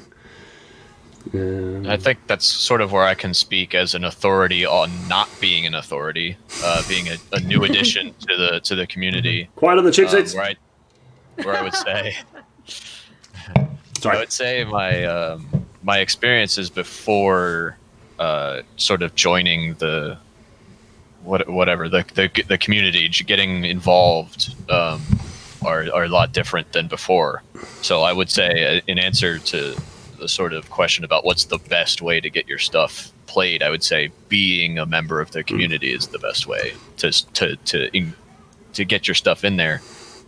People are more likely to play it if, like, in terms of like particularly like a Discord or a forum based call out, if they know you. Yeah, or if they're familiar with it. You're more likely to get good feedback amongst people you kind of associate with, rather than chucking it on Doomworld. Yep. The kind of like. Sorry, I was going to say that the professional playtest streamers, they will generally give like quality feedback to everyone. But in terms of like more general populist kind of stuff, you're way more likely to get responses if you're an active community member for sure. You get them faster on Discord as well. Yep. Yes. Yeah. Sorry, Jimmy, you were going to say something? It can be, yeah. I was going to say, I have a kind of a counter argument to that, which is that I think... No dissenting opinions allowed! I feel like maybe forums might be falling out of favour and Discords are getting huge now. So there is perhaps still an element of just to be very selective with who you're sharing your work with. Like, that's true. The Hellforge, for example, has well over 1,000 members. Joy of Mapping, I would need to just double check. 638 or something like that?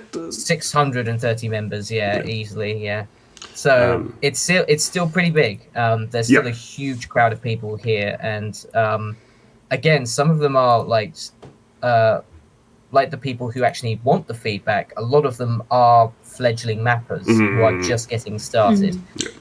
So it's good to like pick your playtesters again, like, quite selectively, and just to be absolutely certain that you're going to get the feedback that is going to be valuable to you. Definitely.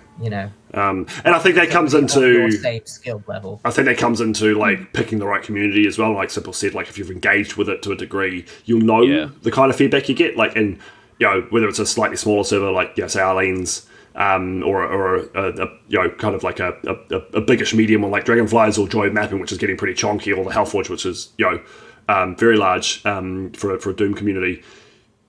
Read the crowd essentially. read the room, figure out where's the best place to put it. All these places are free to join. There's no entry fee. So you can go and test the waters. Like try. You don't have to. No, you have to do a blood sacrifice for mine. Yeah. Oh, shit, I was just say that out loud. Sorry. There's a bear tax. No, sorry, there's a pentagram tax in the Hellforge. You must give me your finest pentagram, and then chop down the tallest tree in the forest with a herring. Still got that one.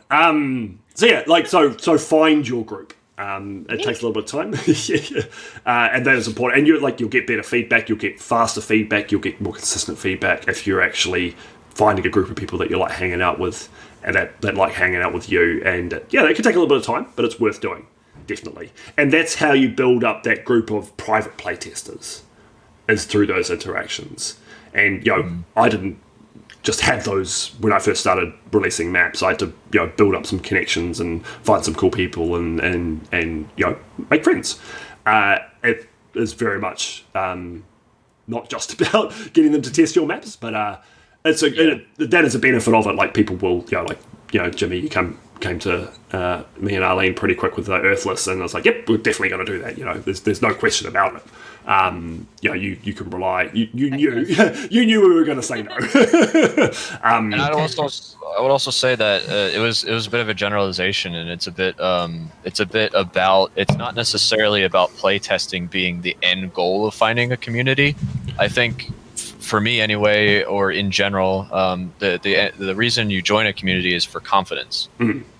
So that you can get your stuff out there to as many places as possible. If you have a home base, so to speak, where you kind of operate and you know everybody, and that's a confidence thing. Like Cheers song plays in the background.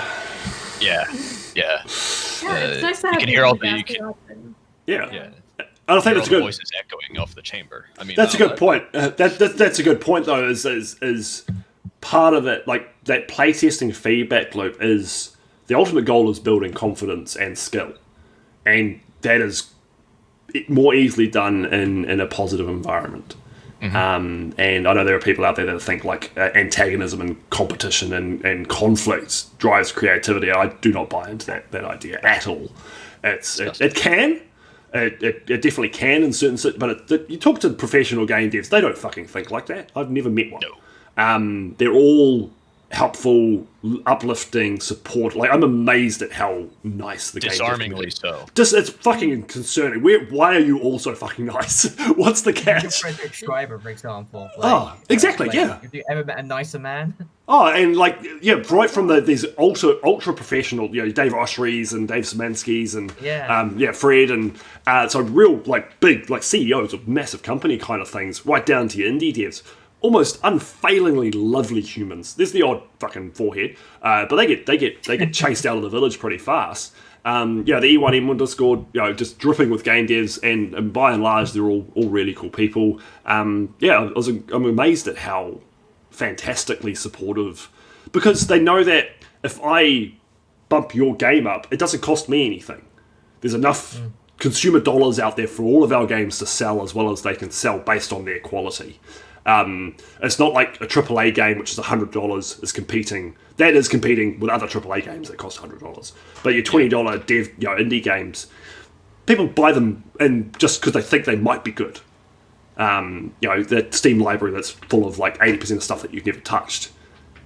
There's no competition for that discerning dollar. It's just like, is it good? People go, yes, it is, and I will buy it. So I think the game dev community has really grasped that well, in a way that I'm still quite surprised by, and they're just really happy to help promote, like whether it's retweeting your screenshots on Twitter or giving shout outs on Discord and highlighting things to other people like Dave Oshry and Fred and those big players and say, hey, check this out, this is really cool, like something that Zach from E1M1's really good at. Be positive, it's good. Zach's a sweetheart. Zach is lovely human, and Jake is as well, but he's a little bit quieter. So I always think of Zach first. I think if it works for game devs and they're at where they're at, it's because they've learned how to network and they've learned how to be part of a community and keep the energy flowing. Well, we're all just here to do the same thing. Yeah. By and large, we're here to do the same thing because we love games and we love what we do. So, I mean, really, if that's all that you have to put forward as a dev, and you put forward your work, you're gonna get feedback regardless. If you put your screenshots on Twitter, or if you say, hey, what do you guys think of this idea?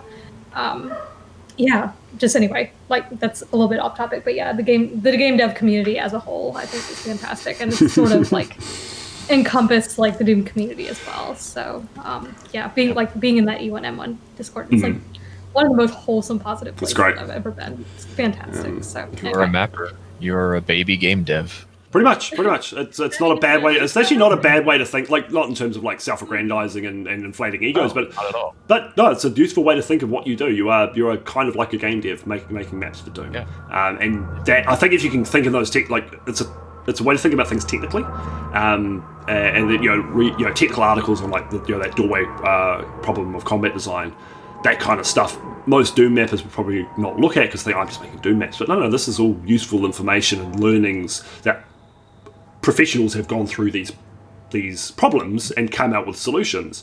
Pay attention to them and think of yourself in a similar way. And like, I can apply these like level design theories to my Doom maps, and you will make better maps. And that was a real paradigm shift for me, probably about 18 months ago, talking to Chris Holden.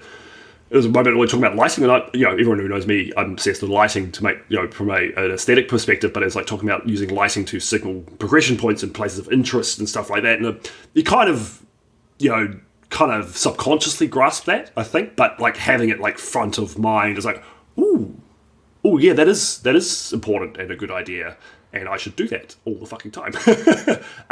So having that was a real watershed moment for me when I switched into, actually, let's think about this like a level designer, not just a passion project mapper. So here was a question from T. Will. How do you map and receive feedback for a project that exceeds your own skills? So I'm assuming you're saying, how do you make something that you can't beat yourself? I'm reading that as. And this is a question that has come up to me in the past, and Arlene has experienced it as well. But there are a couple of ways to do it. I'm generally a fan of make stuff you can beat, because if you can't play it yourself, you can't truly know it. Now, there are exceptions to that. If you have unbelievable mechanical knowledge of the assets you are using, and just intrinsically knowing what is beatable and what isn't, you can make fights that you can't beat. That is a rare skill, though. The other way to do it is to make sure you've got very good testers for those upper skill levels. I'd advise that you shouldn't be making maps that you can't beat at all on any difficulty. That is not good practice.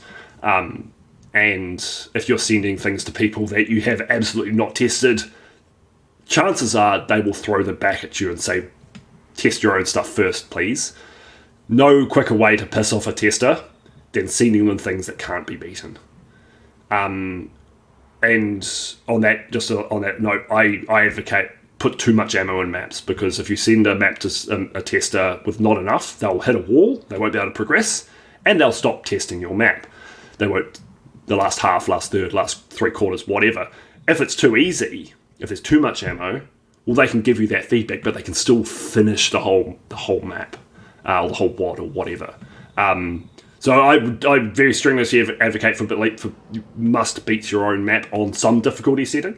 And then if you want to make it harder, like if you, okay, cool, I can beat HMP, but I want to put a UV experience in for people who like it tougher, get good testers. That's really important. And I did that for you, Arlene, for TAM before you released it, although you have beaten it since. So there are people out there that excel at beating hard maps, and people can talk to me. I can point you in the direction of some seriously good doomers. But you must be able to beat on at least one of the difficulties. Otherwise, the very likely that you're going to make something bad. I think the most important thing there is knowing what you're trying to make from the onset. Yes, because I think when you know what you're trying to make, you won't quite so easily run into the problem of whether or not you can beat your own map, because you know what you want. So if your idea is, I'm making this map because I want it to be a challenge WOD, and you're not the sort of person to be good at challenge WODs, then yeah, you might have to look elsewhere for testers or stuff because you will run into the problem not being able to beat your own map. Exactly. But if you don't have that, you know exactly what you're working with. So Yeah. And like Bridge said, you either have to have a really good intrinsic knowledge of what it is that you're working with, or you need to have somebody who's good at playtesting. I won't say I have like this amazing intrinsic knowledge of Supercharge, although I think Supercharge's mechanics for damage does make it a little bit easier to work with. There's no RNG, yeah. So it's very predictable as to how it's actually going to behave. Which was very much an advantage when I was balancing, and this is going into Lucky Eddie's question as to how did I do UV testing. Basically, Bridge played my map and said, these are fights that could either be spicier or you need to, adjust. But I could at least predict, for the most part, how damage was going to behave. And then, basically it became an idea of, how much percentage of count of HMP is it going to be, or how much ammo do I need, how much blah blah blah. So basically, yeah, it was an idea of I know how Supercharged generally behaves because I've also worked with it for Mapwitch 2, and then Bridge tested it for me, and I did end up actually beating it. You did. I might have prodded you a few times. Yeah, a lot of people prodded me about it. Like, you did it, and you handled it pretty well. And yeah, so you're getting better at Doom. What trouble spots were. I knew what the trouble spots were. So even though I didn't beat it on UV at the time of release, I knew where some people might have trouble, and I did try to account for that. Yeah, and UV, like being able to beat it on HMP is close enough. Like if you can only beat it on I'm Too Young to Die, then your UV balance is going to be more likely to be way off skew. But if you can beat it on HMP, then that's just one step down. So less much. I will say that's the approach that I kind of took with Genesis back in the day. Like it's coming up to like 10 years ago that I've released that thing, which is not on, I think. That's highly illegal. No. But HMP was my default skill at the time. And I have since knocked that up to UV, because ultimately, it's more of a thing that I just want to kind of get better at the game, and I want to introduce myself to more challenging combat scenarios. I do think being better at Doom allows you to make more interesting combat. Not necessarily better maps. I don't want to use that term, but kind of. And like as you get better, you just learn the different ways you can use enemies, and you can play other stuff. If you can play harder stuff, I think you can expose yourself to more interesting combat setups, like your Sunlusts is a good example. Playing that on UV is a real experience. There's a lot of really interesting stuff in there that if you can't beat it, you just won't get to experience, unfortunately. So there is. I've become my getting better at mapping has tracked with me being better at Doom. And wanting to get better at Doom, because then I can make harder maps, or more interesting, or more technical, more thought-provoking combat. Not harder in the sense where it's just like here's more arch files. So no, here's much more technical setup where you have to think more and think about positioning and when do you grab that megasphere and all the cells are over there. But if I go there now, I'm going to get surrounded by the revs, so I actually have to go that way first and lure them there, and then I can run over there. And that kind of stuff. Like I think you think more critically about your setups when you're better at the game, and you can put more nuance into things. It's definitely. An interesting thing to think about. Yeah, I'm trying to, like, with Earthless, I'm really trying to refine my combat pieces and make it so there is a little bit of, extra spice in there, perhaps that wasn't there previously in my... Looking forward to it. Yeah, that's what we're going to be doing after this, which we will be wrapping up relatively soon. We're continuing Earthless, and apparently Jimmy's got mean, so I'm looking forward to that. Derek said nowadays the best way to find a place is to just act like Eddie, and I can confirm. So there's a question from Billy Nyang. What do you guys feel when people try to break your maps and not play in the intended way? So I feel like there's two sides to that question. One is like just good thorough testing, finding the cheese spots, particularly, which is very important in slaughter set pieces and arena-based combat. You want to eliminate that corner where the player can stand and just rock it forever and not take any damage. You definitely want to erase that. You want to stop people from being able to leave arenas.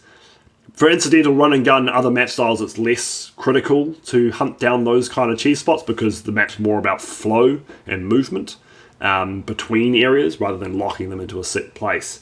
And then, so you definitely want to get that feedback. I call them the mountain goats, Guardsoul, Vortail, Lucky Eddie is like the uber goat. So I ignore his feedback because no sensible human would ever do what he does. I'm only half joking. But yeah, so that kind of feedback is very valid. And like no reason could get through the first half of Bastion of Chaos without firing a shot in the first release, in the first alpha test, which was pretty impressive. He found some places he could jump and he just kept going and just like, how can I take this? And he got quite far through the map, just on a pacifist run. So that was fun. So yeah, you definitely want that kind of feedback, I feel. And then there's the other side of it is like which I'd say what Lucky Eddie did with his UV Max run is like pushing it further than that into really esoteric strats, SR50 jumps, leaping on top of Kaku. Like, he figured out a strat where he could, like, pretty much a TAS only kind of thing, but he could jump on a stair of Kaku demons to get up to a ledge. It's just amazing. Amazing stuff. But yeah, so yeah, what do you guys reckon? Like, at what point do you feel like you're kind of happy that you've ticked that box of, like, the map can't be broken? Anyway. Well, I'll go first. So actually one of those things about Technicolor was that originally that I had jumping enabled. I've never been good without mapping with jumping enabled. I've been horrible about that sort of thing because I don't account for how players jump. It's tough. So, it makes it a lot harder. It really is. It's really difficult. hard, And like yeah. even for a map set, so like Heelbane, slight spoilers, but actually it's a map set that generally requires jumping and crouching. I said I'm straight up not going to map with any jumping. So, sorry. So, yeah, so like mapping for jumping was difficult, but I had it enabled at the time, and Guardsoul, fucking mountain. He is a fucking mountain goat, that man. Much shit. It was important because I'm like, okay, so I need to block this thing off. I need to block this thing off. He can cheese this, so we're going to change this. It's actually really good to have people sort of break the maps or play in ways that are not intended because, again, you're not thinking about it because you know the way the map's intended to be played, but somebody else doesn't. So having those blind runs where they're, either like trying to intentionally sort of like mountain goat their way or jump their way. I mean, I don't even think he was really mountain goating. He was just jumping and... Nah, Guardsoul plays lots of jump maze. He's a mountain goat. So that was the sort of things that I had to like take account of, like, what places of the map could the player see that maybe I didn't think about, or where could they get to that I didn't think about, or what could they cheese. So yeah, people playing maps in ways that you don't intend, for the most part, is a good idea. Yeah. Like, don't add mods and then things break and then. Because the thing is, like, so what you want to keep in mind is like what is the wider player base going to do? Like, what is the average player going to do? Exactly. And like some of them are going to do this, so you want to account for it. And there's a point where you need to think, "Nah, I'm happy now. If they do this and break it, well, fuck it, who cares?" Like there'll be something. Like there's still stuff in Bastion of Chaos where there is a couple of cheese spots and things, arenas you can exit early if you do a very specific set of things. I'm okay with it. It's a very specific use case, and I can't be fucked. Yes, Jimmy. I have things to say about lock-ins. Jimmy loves lock-ins. I love them to death. Oh yeah, give me those lock-ins, baby. Yeah. Yeah. I don't mind if people can cheese fights in any of my maps. Really, if they want to like neuter the fight and make it not fun, that's on them. I think. So actually, good. Stay in one position and just camp from behind a corner and just not have fun and be like, this is the gameplay that the mapper intended. Oh my god, that's obviously not correct. So a very good example, Jimmy, is there was a fight in Earthless, in one of the maps that we just played, where there's a bunch of things that lowered and there are monsters on it, and I was up on the ledge. It's like I could just stay here and let them in fight. It's like, but that's not fun. So I'm going to dive down there. Like I actually thought about, okay, this registered as a fight that could be ignored essentially. But I could see what your intent was, and that would be more fun. okay, I actually thought, and then I was like, I'm not going to give it. I don't need to give any. I made the decision. I went through this. Yeah, I actually went through this thought process. I don't need to give feedback on this because I know also you're mapping in vanilla and there's a limit to what you can do in terms of when. Because I thought maybe suggesting that the fight triggers when you drop down, kind of hard to do in vanilla. You could do like crazy shit with boom closets, or you could very easily make it trigger at a specific point in UDMF. But in a vanilla map set, yeah, you can probably do some shit with Miko portals, maybe getting pretty fucking esoteric. Aurelius could probably cook something up, but not mortal matters. Really long monster closet with just exactly at one end. And exactly, and it's just like, no, this is A, going to be really hard to implement. B, I could see what your intent was with the fight, and C, I was in control of myself, could make a decision to have more fun. Nothing to fix. And that was a good example of that. It's like your maps are very open and free flowing, and there are always corners you can hide behind, and even just running away from stuff and just like, which is actually not a bad thing. It means you can go take a breath, regather your thoughts before you dive back into the fray. And you don't know whether that's going to make the fight easier or harder because you can't see it. Like that is a map style. It's not a good or a bad thing. And it's that run and gun, free flowing, slightly more incidental, less arena, less set PC focused. That it's definitely very much a Jimmy trope, and it's good. And there's lots of people that really enjoy that. So don't feel that you have to railroad the player into every combat situation just because Sunder does it or Battle of Chaos does it. Those are maps and WODs that are set piece arena focused. Therefore, you do railroad the player into a certain play space and control them and keep them in there for a length of time to make them have to earn their respite or earn their safe space, or there's a timer or whatever. It's just different styles, so yeah. I mean, ultimately, the goal is to have fun with the map, and if you're like consciously playing the map in the way that makes it not fun, well, I don't know. So I didn't have any fun because I camped every fight. It's like, I wonder why. It's like that. There was that tweet like when Doom Eternal was about to just been released, and someone said, "Oh, can we have it like classic gameplay where you can't use ice bombs and flame belches and all this new fancy stuff?" And the response from the Doom Twitter was like, "You control the buttons you press." And I was just like, "Oh yeah, I like that tweet." Abso-fucking-lutely. That was such a dev tweet. Yeah, right that was an annoyed dev saying, "Shut the fuck up," and rightly so. I love that. You control the buttons you press. Yep, you can play in a style that is more fun, and that is important to remember. So here is a good question, I think, from Cinder. And this is actually a question that will get you a very wide variety of responses depending on who you ask. But how do you folks feel when people try and play your map with unintended mods like Brutal Doom? There it is. He said the word. He said the trigger words. And we'll go around the variety of answers. Very. No, so I'm actually very don't care. You can play however you want if you're having fun. Fuck yeah, go for it. If you play with a mod and you break shit, do not complain.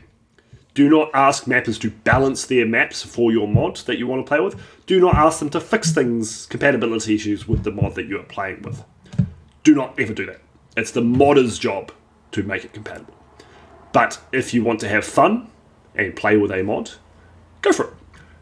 Don't think that your feedback is actually useful feedback, though, when you're playing with that mod also.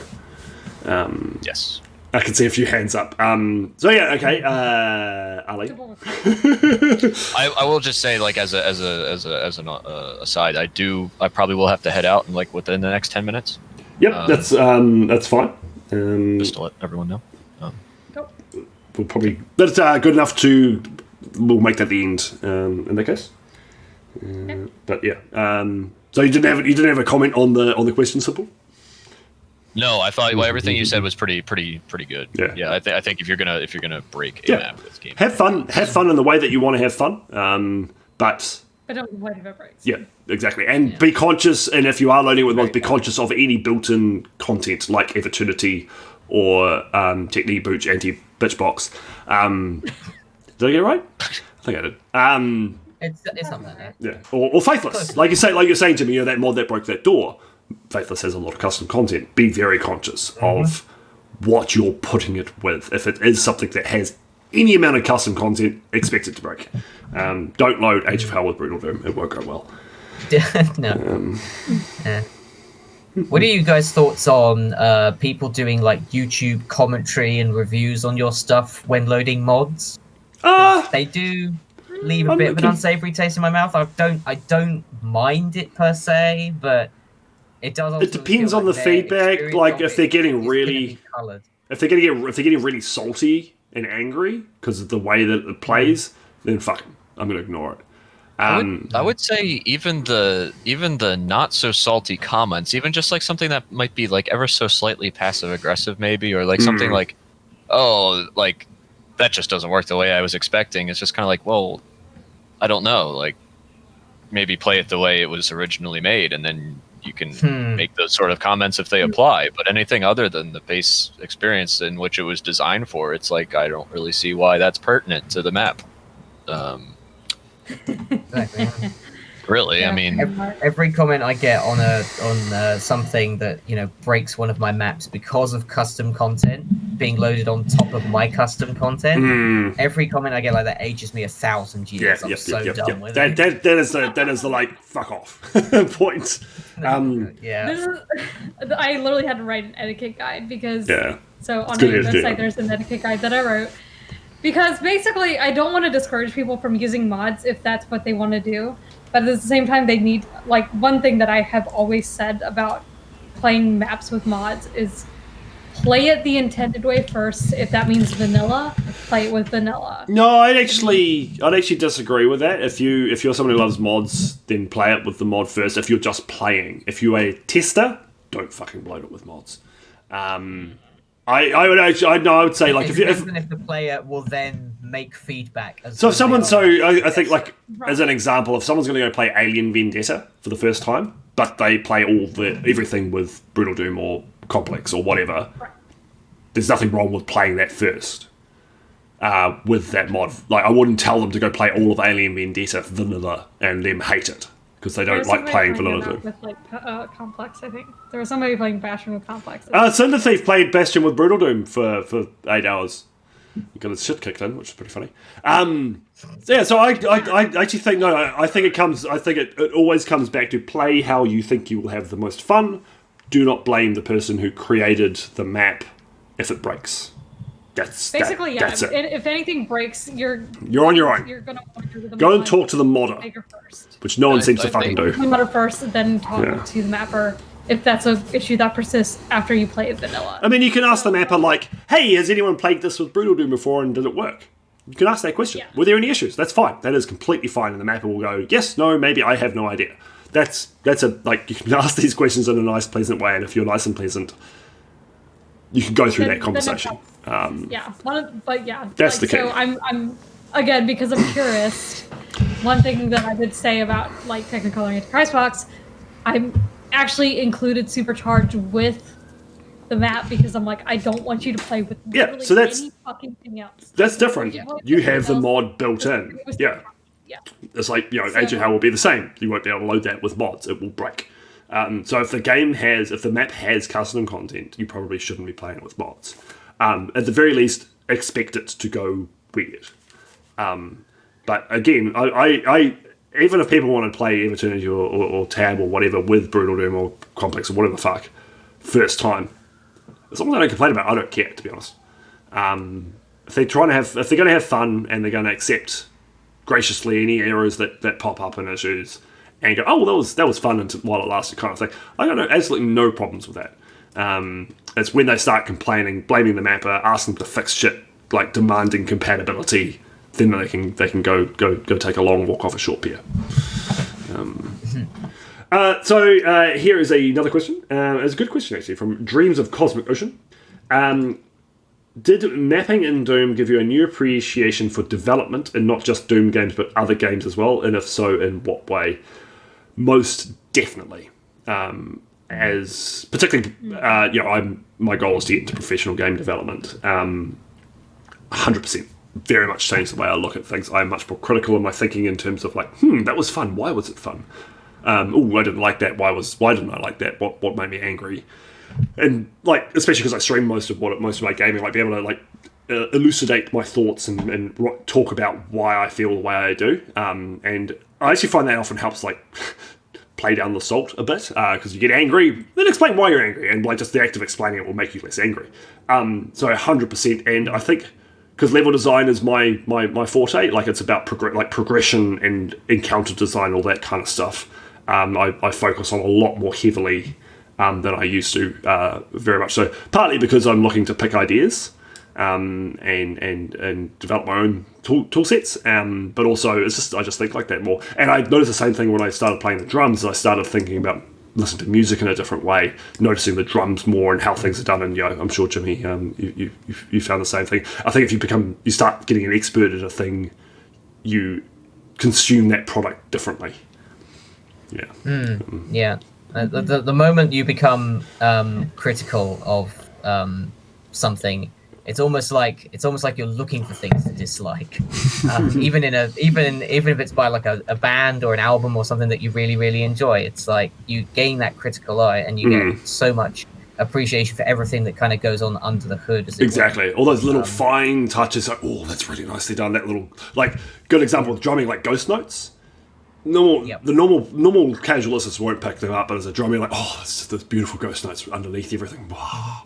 So such skill, like the skill and the touch to be able to, like, it's just amazing. That's a good drummer. And like, average listeners like, wait, what are you talking about? I will say, to answer the question though, that modding for Doom, like just in general, has made me really, really appreciate everything that goes into the development of a game. Like everything, like even in the non-mapping disciplines, stuff like, and not just the music stuff either, which also I do, but like everything from artwork to programming, to actual project management, public relations, all this kind of stuff. It's all just like there's a science to it almost. It's an art and it's also a science kind of thing. And there's like it made me really appreciate everything that goes on behind the scenes in the game dev scene, just by doing a few maps for Doom and then sort of branching out into, here's my game about shapes, paintballing shapes in a cartoon world. Yeah, I can definitely vouch as well on that sort of thing. So Dancing in the Abyss is my personal project, and I'm actually starting to convert it over to more like a total conversion sort of thing. Oh my god, nobody told me how hard modding was. Like, I would look at Decorate and I'd be like, okay, here's a Decorate. Writing that Decorate? Oh my fucking god. You just need yourself a cat. I tell Bridge all the time, I'm like, you are so lucky to have I am unbelievably blessed to have the Mr. Cat. I am very, very cognizant of how lucky I am to have someone that freakishly talented helping me. He is an absolute god. Like, what the fuck is that? What is like Z-script?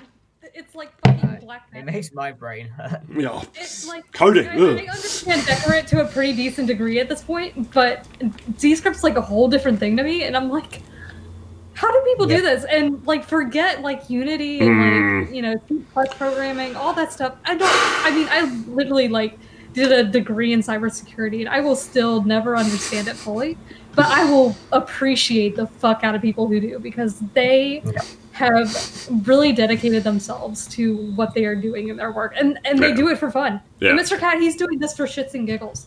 He expects nothing out of it. Yeah, no, he's got like these ridiculous sprites and Z-scripts and all this stuff that he's doing. Well, he does it to learn. Like that seems to be one of the real driving factors with Cad, is he wants to learn, like that little Unity game he made just to learn Unity. And it's like, this is actually pretty fucking good. Like, when he dives into something, he'll dive right into it, and he puts all his energy and effort and learn. He's obviously a very, very smart person, and he's got creative nous too, like in terms of like visual design and that kind of stuff. Yep, he's a freak. Simple. If I may interject, yes. I'm going to have to head out. That's good. I think we're getting close to the end of the questions list. It's fun. It's been really good. No, good. I think I definitely want to get you on for a one-on-one, Mr. Simple, at some point. So thank you for joining us. Let's say bye-bye to Simple, and we'll just wrap up the last of these questions. This has definitely gone on a little bit longer than anticipated, but I always do. All right, guys. Yeah. Just simple. It's been a good one. Peace out. Cheers. So here's a pretty easy question from Eludi. Do most people build for HMP and then slap stuff on for UV? It'll be designed for UV and then work back from there. Up to you. I do UV first because I tightly balance UV from around my skill level and then work down from there. But I don't think there's a right or wrong way to do that. You guys, any opinions on that? I go first, Jimmy. Well, I was just going to say, repeat what I said earlier, which was, this is something that I now do, is balance for UV and work backwards. In fact, what I do is I keep a spreadsheet, which notifies me of like the percentages between different skill levels. It's all a little bit refined towards monster count, which I guess isn't the be-all end-all of difficulty, but it still gets me like an idea of like what's going on number-wise in the maps, because I want fewer hordes. I want I want smaller crowds of monsters on the lower difficulties at the very least. So I make sure that HMP is 80% of UV, and HNTR is 80% of HMP. And I keep a spreadsheet of that to make sure that I'm doing all that properly now. And that's a more refined approach than what I did with Genesis, which was sort of make a rough guess as to like what UV should be like based on my experience with HMP at the time, which was my default skill. It's interesting you say that because I did a very percentage-based skill setting reduction for Slaughter Spectrum. But Bastion, I did a much more gut feel thing and just kind of tweaked things a little bit. And I actually think it was better because I wanted to have the same experience on all difficulty settings, i.e. a Slaughter experience, but needed to make it less punishing for people who weren't as experienced, as used to it. And by just like doing more, so like tweaking monster compositions, and we're still removing like key stuff like archviles, like okay, we'll cut these 6 down to 3 or whatever, or pain elementals. But just like I discovered that a raft of very subtle changes has a huge difference on difficulty. So there's one fight where there's this big staircase where revenants run up it. On UV, it's just a fucking huge horde of revenants. On HNTR, the number of enemies is about the same. It's a little bit less, but I've swapped some of the revs out for imps. Not a huge amount, but enough that it slows the revenants down. And just doing that was enough to just kind of ball up a bit more. And I was like, well, that worked quite well. And it was a really eye-opening experience actually. And it's definitely something I want to dive into a bit more. But it was quite interesting that I've gone less from a structured system to a more organic kind of gut feel kind of system. And then the percentage-based stuff, that is a good way to balance. Like it means that people know what to expect, and there's like a relative step down for each difficulty. Like, cool. I played these first 3 maps on UV. That was a bit hard. Played them HP. Okay, cool. Like now you got that baseline set the whole way through the WOD. If they play those first 4 maps again, have a better experience, then they'll get that same better experience pushing through the whole thing. So there's definitely a benefit to a more calculated approach, particularly with a mega WOD. Whereas with a single map, it's a bit. You can do a bit more of a kind of free flowy gut feel kind of thing. But it's interesting hearing people's different ways of balancing for sure. Yeah, I just gut feel it because I seriously hate difficulty balancing still. Even Bastion only literally took me like 5 hours. It wasn't too bad, but it's pretty boring. It's pretty dull. It's very unsexy. It's so hard for me. Thing placing itself is hard for me. It's hard for me to make good combat still. So. You said like balance always the worst part of it. Always the worst part of mapping. Talking about mods, feel free to use Smooth Doom tanks FPS on big maps. So graphical mods will have an impact on your experience. I had an argument with someone over Bastion, and they were using Smooth Doom, and it was destroying FPS. Smooth Doom or Beautiful Doom? One of the two, anyway. Actually, Smooth Doom had a bug where BFG gave you infinite ammo for a long time. Oh, right, that's right. Oh my god, I forgot about that. Which broke Slaughter Spectrum watching someone play. Might have been Spud Hunter. Oh, right, that's right. That's right. Yep. I remember now. So that was fun. So do not assume that even a graphical mod will not break shit, because it does. I guess I need to rewrite my guide. Fuck.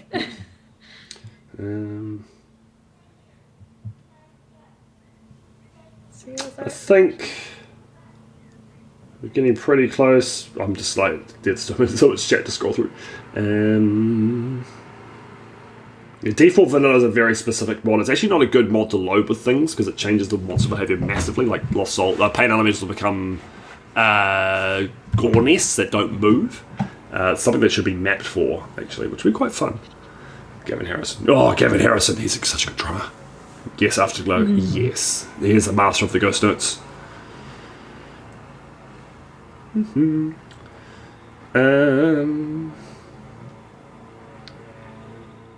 Thoughts on Rubik's removing UV from Magnolia? I mean, that's Mapper's prerogative. Like, I actually like the idea of B, H, and P, and then I'll give you a UV.